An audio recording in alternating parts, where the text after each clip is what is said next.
Donc ce qui peut amener à la rébellion finalement pour un détenu en détention, eh ben, c'est de constater au quotidien tout le décalage qu'il y a entre les droits qu'il pense avoir et ceux auxquels il a accès.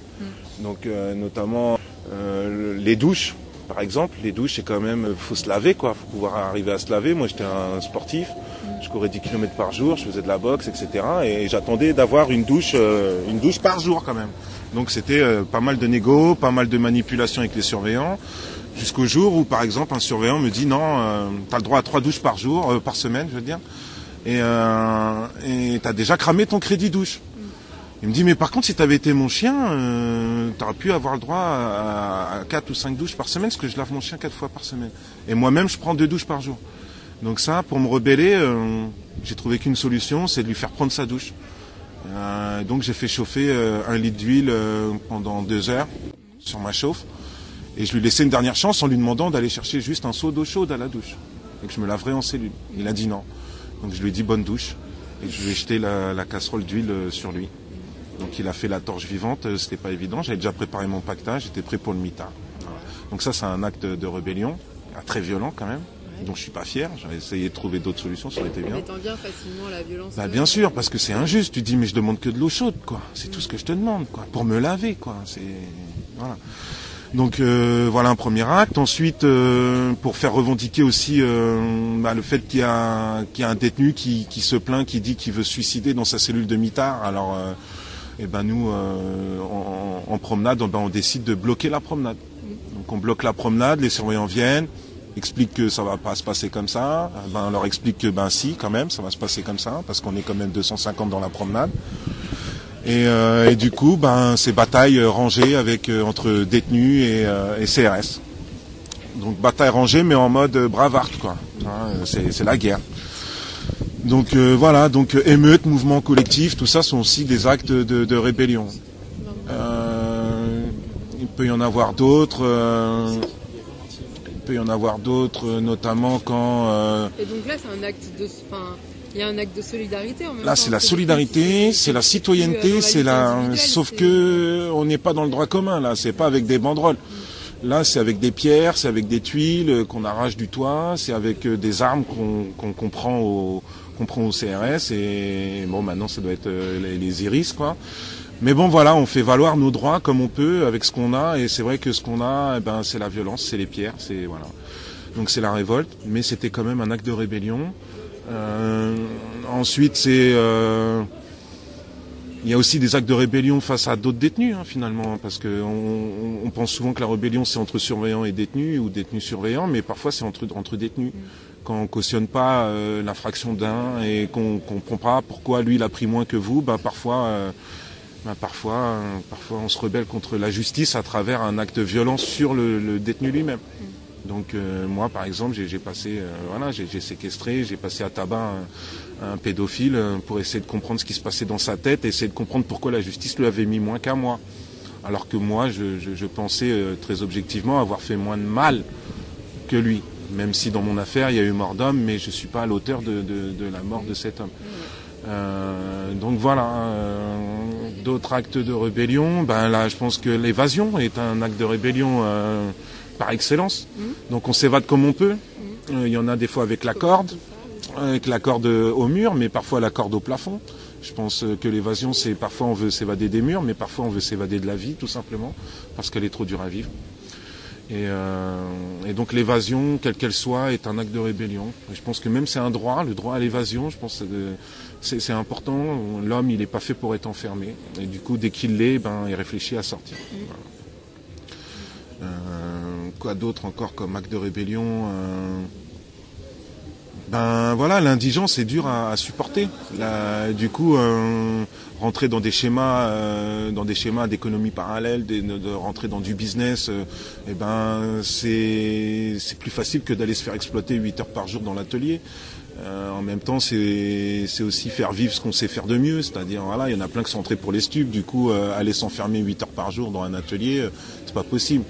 Sans compter que tu trouves plus de trucs à l'intérieur qu'à l'extérieur. À l'intérieur, t'es jamais en galère de quoi que ce soit. Donc c'est un acte de rébellion.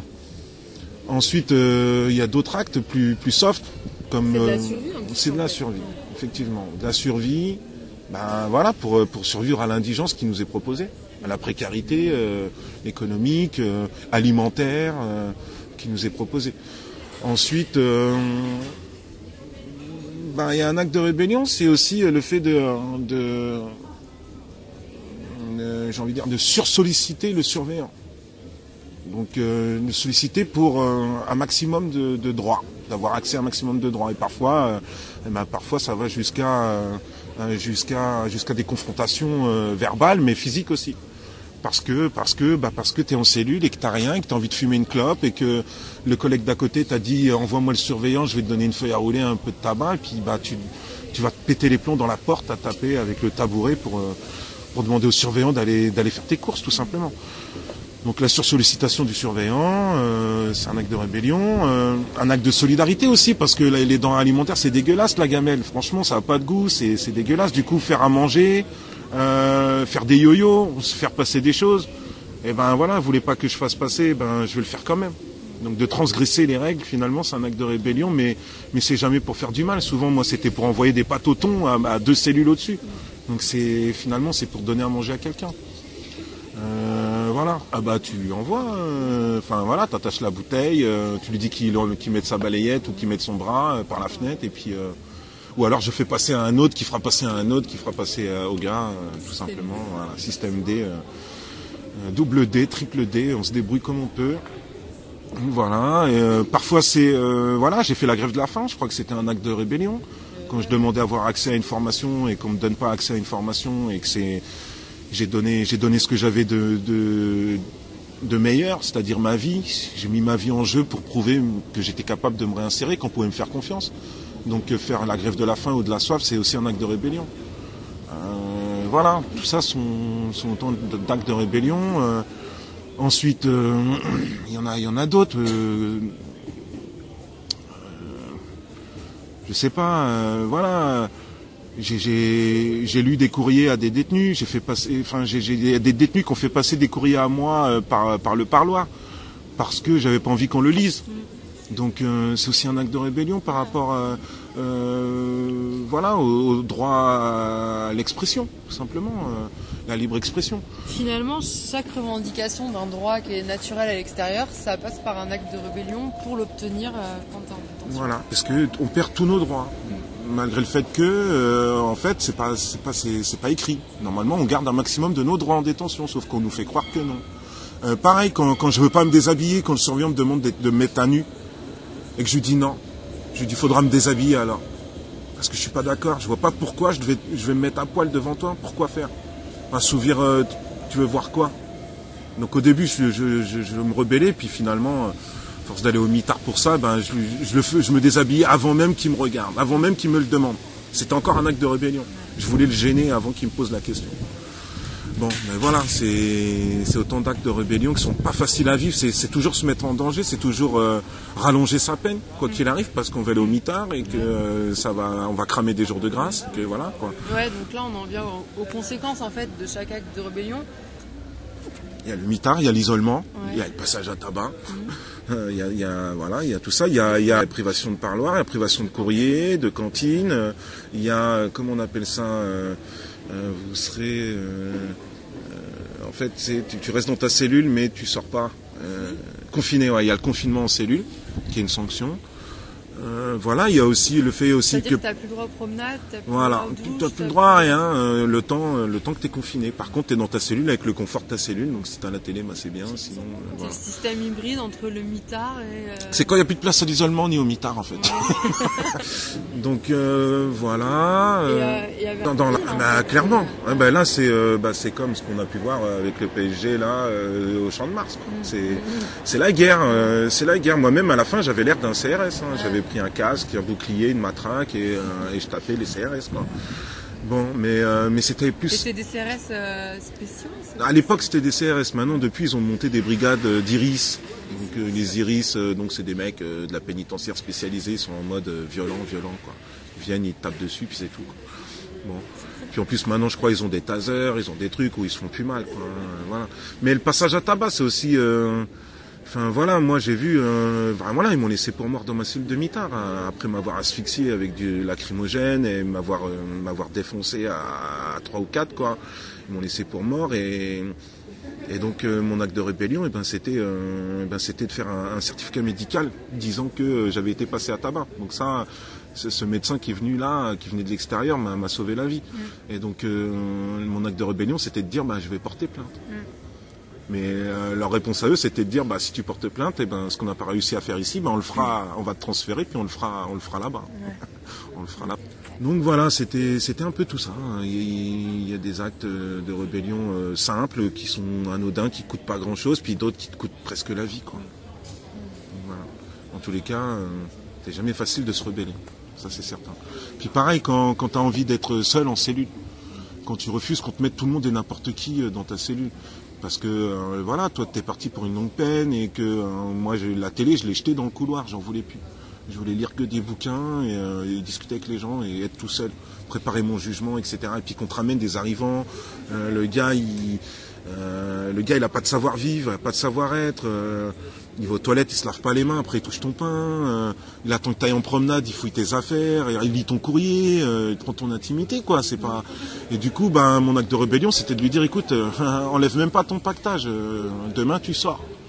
Donc tu inventes ce que tu veux, j'ai une histoire avec ta femme dehors, on se doit un truc, je sais pas, mais tu sors de ma cellule, ça c'est ma cellule, c'est chez moi.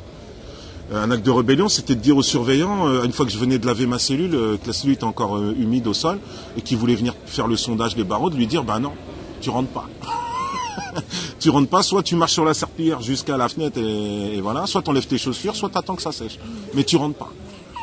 Bon. Et il me dit, mais t'es chez toi ou quoi? Je dis, ouais, je reçois mon courrier, non, j'ai mon nom, mon prénom et mon numéro d'écrou sur la porte, non, c'est chez moi. Et donc, de lui montrer qu'effectivement, l'enfermement ne me touchait plus, ça, c'était un acte de rébellion. Que ces menaces ne m'atteignent pas, c'est un acte de rébellion. Que je subis plus l'enfermement, ça a été un acte de rébellion. Rester un homme, en fait. Voilà, de rester un homme.